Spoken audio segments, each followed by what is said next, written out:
A gente não tem a igreja, como a gente diz, tal como a gente diria assim, o governo, ela é uma figura. Mas foi no concílio de Nicéia, de Nicéia que quando você vai ter a igreja, mas você tinha múltiplas igrejas. A palavra igreja significa comunidade.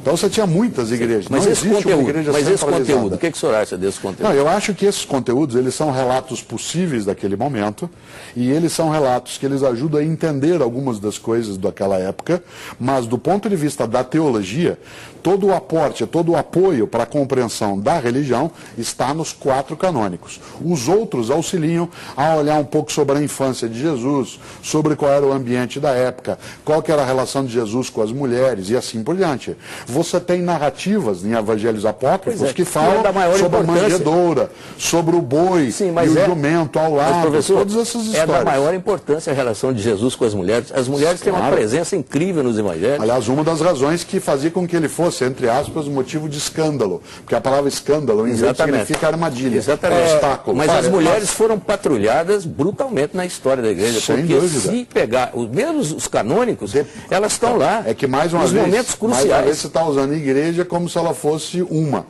E a gente tem muitas igrejas, muitos cristianismos. Se a gente chama de igreja católica, apostólica, romana... Estou me referindo a essa. A essa, sem dúvida. Mas é preciso lembrar que ele defende que nos primeiros 5 séculos do cristianismo, a figura feminina mais exaltada nas comunidades cristãs era Maria Madalena. Mais adiante é que será Maria, mãe de Jesus. Né? Mas se tem toda uma lógica em relação a Maria como o papel da mulher. E o mesmo está querendo perguntar para o senhor, ainda não teve coragem, o que havia entre Jesus e Maria Madalena? Não, eu queria ir muito além. Eu acho que havia um respeito fortíssimo. Alguns textos dizem que eles mantinham uma relação, né, de intimidade.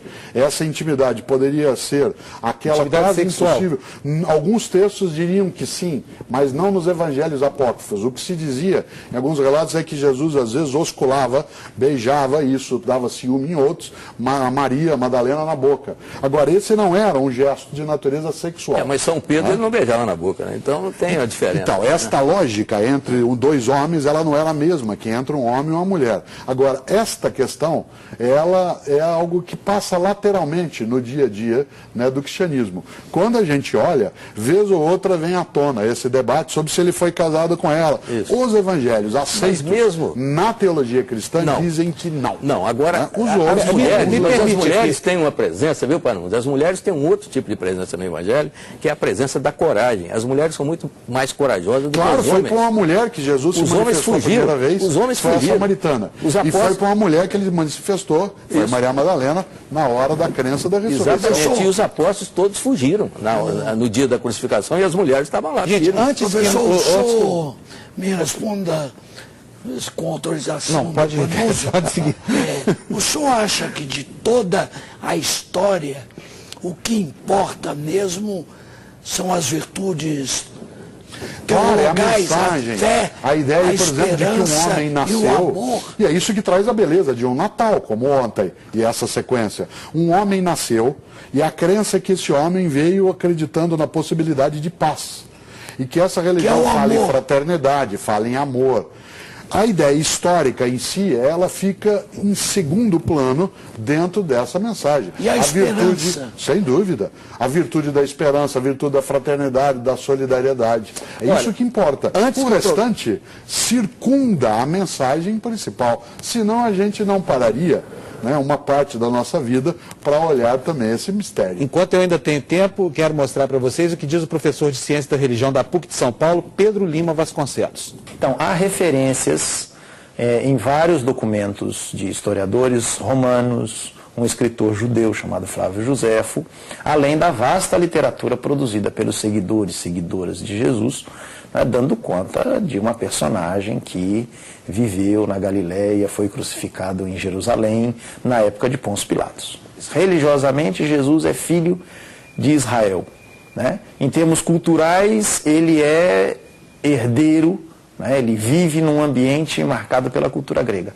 E política e militarmente a dominação é romana. Um filho de Israel, né? Filho das tradições de Israel, né? Um líder Do ponto de vista sociológico, a gente o chamaria de um líder carismático. Seus seguidores e seguidoras descobrem nele palavras que ressignificam a vida, as próprias vidas, dão um outro rumo às próprias existências. Nesse caminho, nessa atuação de alguém que tem palavras significativas, renovadoras da vida, suas ações libertadoras registradas nos evangelhos na forma dos milagres, esse conjunto de palavras e ações o colocou em rota de colisão com as autoridades religiosas e políticas da época, o que resultou exatamente na sua crucificação.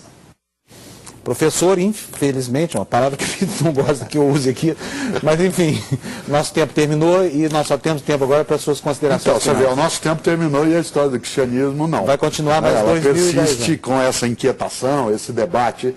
Os 3 especialistas que falaram, todos eles têm nome de apóstolo, né? São 2 Paulos, um Pedro, né? Aliás, um André, um Pedro e o Pedro Paulo, que é o Funário e tal. Isto impacta. São 2 apóstolos. Claro, Santo Antônio, né, São Fernando, e São Fábio. Não tem São Mário, mas tem São Sérgio, quer dizer, esta lógica. São Fernando que era o nome verdadeiro de Santo Antônio. que alguns chamam de santo, outros não usam a ideia de santo. Tudo isso envolve nós. Temos isso como uma história de beleza que precisa ser olhada com o respeito de quem é cristão e quem não é. Pela beleza que ela carrega, porque não há nela, na mensagem original, não há um anúncio de violência, não há um anúncio de morte, a capacidade de convivência. A história trouxe isso em várias situações, mas na mensagem original, é uma mensagem de paz, alegria, fraternidade e, claro, de vida eterna. Olha, muito obrigado pela sua presença aqui no Canal Livre mais uma vez. O Canal Livre de hoje fica por aqui. Nós agradecemos a presença, então, do filósofo Mário Sérgio Cortella no programa. A você também, muito obrigado pela sua audiência. Uma ótima semana e um feliz ano novo para você. Tá bom? Domingo que vem tem mais Canal Livre aqui, já em 2011. Tchau.